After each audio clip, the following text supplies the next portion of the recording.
Megan Walsh directs La Familia Namaste, an adoption agency in Albuquerque, New Mexico.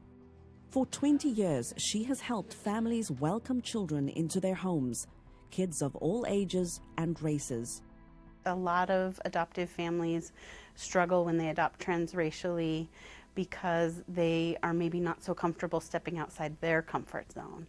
And I think it's really important for adoptive families to be able to realize that when they adopt transracially, they're asking their child to often be the minority even in their family.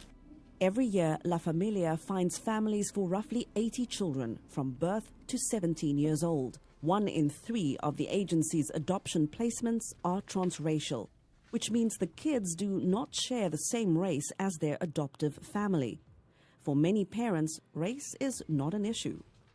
Starting out, I went through the foster care system to adopt, and they just say, we have a little boy, you know, this is his name, this is where he's at. And he was in the hospital, and so you go and you fall in love, and they're your child.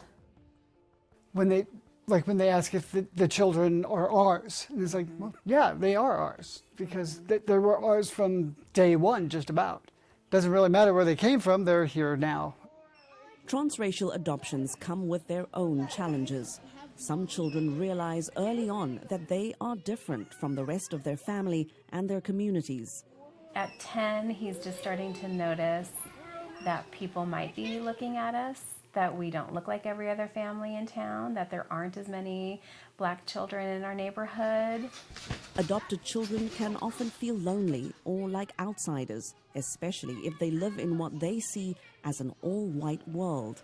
The first thing that families need to do when they're raising a black child or a child of an ethnicity different than theirs is that they need to find professionals in their community that share ethnicity with their child. Skin care or hair care is another challenge for white families who adopt black kids, particularly girls. With most families, what I've found is that they start by coming in and asking about, hair. That's the initial referral. But the truth of the matter is that it's so much deeper than that.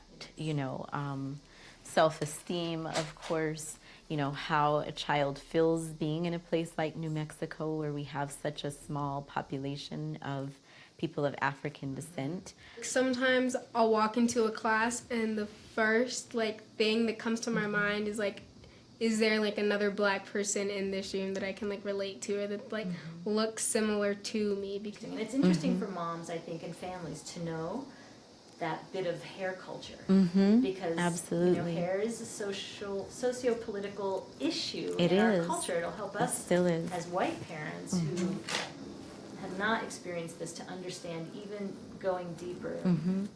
Learning to value everyone of every ethnicity and not to be afraid of what we don't know. I think that's what's really important.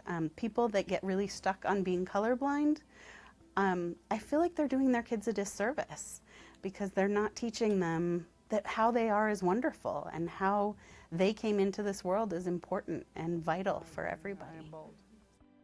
I do. I kind of look like you. You do kind of look like me?